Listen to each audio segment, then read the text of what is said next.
স্বরাষ্ট্রমন্ত্রী আসাদুজ্জামান খান বলেছেন, মানুষের প্রত্যক্ষ সহযোগিতা ছিল বলেই দেশ স্বাধীন হয়েছে।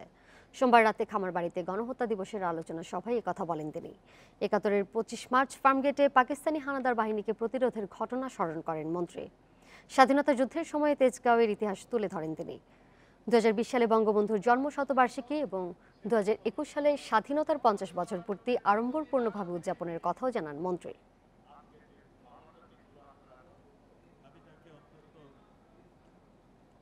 ১৭ই মার্চ তার জন্মদিন।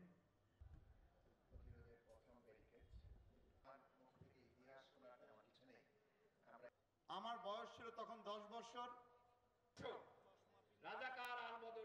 আমরা ২০২০ এবং ২০২১ মাননীয় প্রধানমন্ত্রী আগেই ঘোষণা দিয়েছিলেন, এই ২ বছর আমরা উদযাপন করব প্রাণ খুলে। আমরা বঙ্গবন্ধুর জন্ম শতবার্ষিকী পালন করব।